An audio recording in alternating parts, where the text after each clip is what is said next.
Otley, and welcome to the latest of our flight reviews. Today we're doing Bamboo Airways 787-9, flying from Hanoi back to London Heathrow, and we're on their newest business class, which is a Super Diamond seat.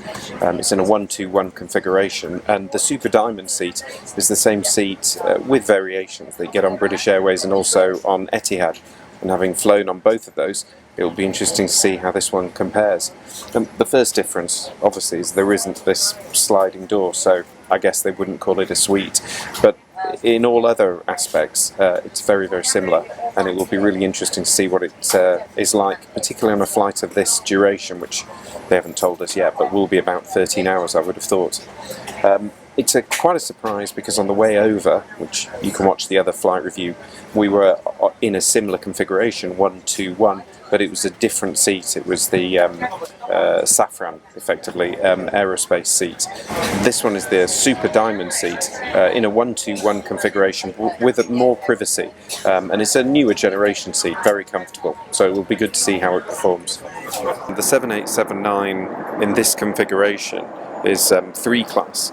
We've got, in business class, we begins at row 11 and goes back to row 19, A, D, G and K.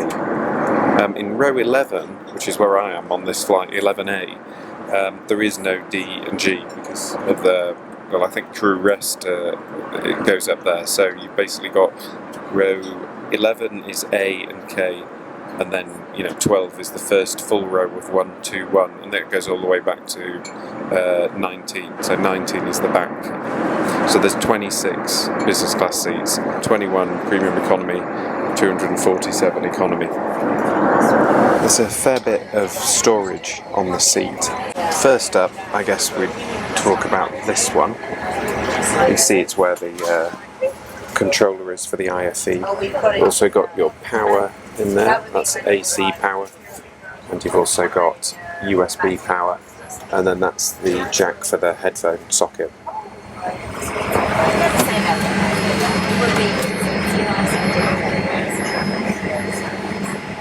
You get slippers, noise cancelling headphones, and the Bamboo Airways amenity bag, which we'll look at in a minute. Then over here, you're not going to fit much in that, but you can put your phone in it. I don't think the headphones would fit in, but a few objects would. We've got a light here. You can see there's a storage space there for a bottle, and then under there's Ottoman footstool, and then as you can see here, this is the table. See if I can work it. They're all slightly different.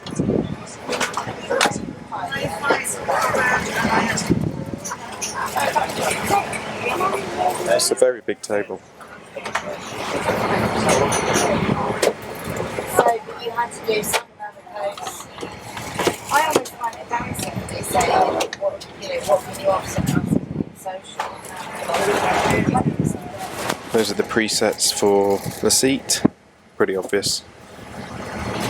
It's quite a nice one. It's not too difficult for operating. This is how you do the seat belt. This is just for takeoff and landing. It has to go over the shoulder and then down into the normal space, and that's because obviously, well not obviously, but I'm at an angle, but if I went forward in the event of suddenly stopping, I'd be hitting the thing in front, so this stops that movement. Once we've taken off, you can just have the waistband one on. It's quite a big amenity bag. Big and kind of heavy. In fact, it's probably the heaviest amenity bag that I've come across. And I'll show you what's in it. We have razor and shaving foam, toothbrush, toothpaste. We have eye mask, socks, which I've got on.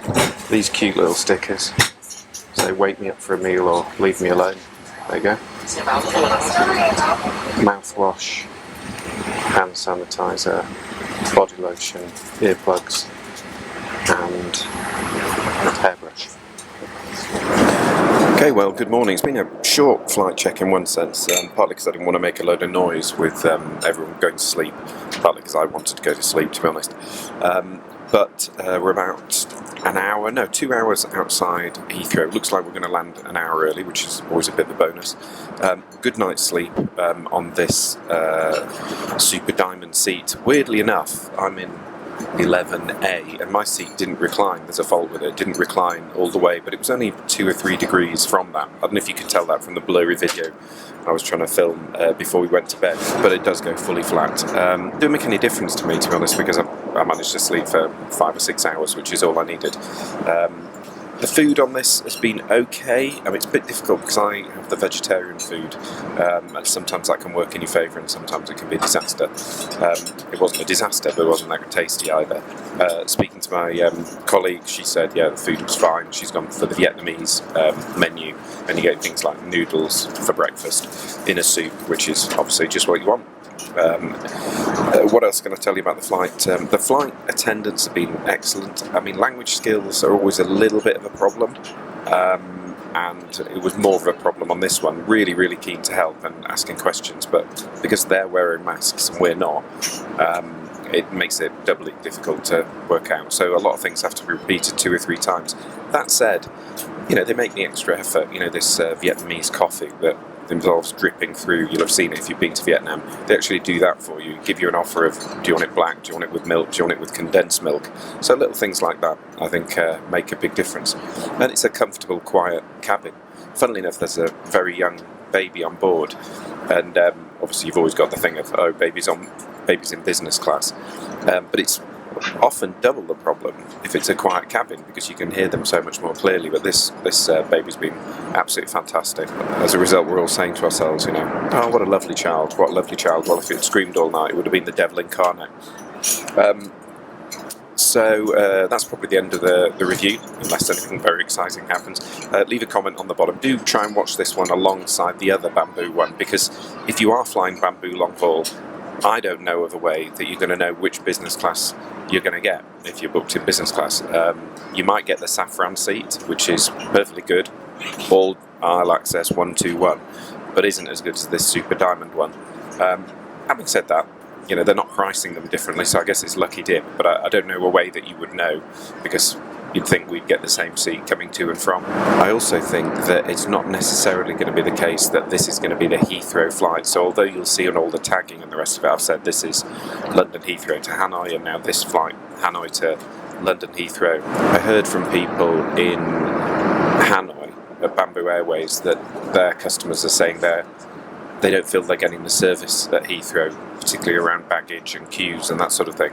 So it may well be the case that when the 2 flights start from Gatwick, the Heathrow one's dropped. Because if you remember, at the moment we've got this Heathrow flight to Hanoi, and then Gatwick starting a Ho Chi Minh flight and then a Hanoi flight, and I can see it moving over because it's expensive having 2 operations at both Heathrow and London Gatwick. So I think Bamboo will end up at Gatwick, and then hopefully add some more frequencies as they get more planes, because I think they've only got 3 or 4 of these 787s, and they're using them down to Australia, and in our case from Ho Chi Minh to Hanoi. I hope you enjoyed the review. As I say, if there's anything that you want me to add in the comments, and do try and follow the link, read the review on the website, because often there's a lot of detail in there that either I didn't get a chance to mention or I just didn't know until I'd researched it. But I hope you found it useful.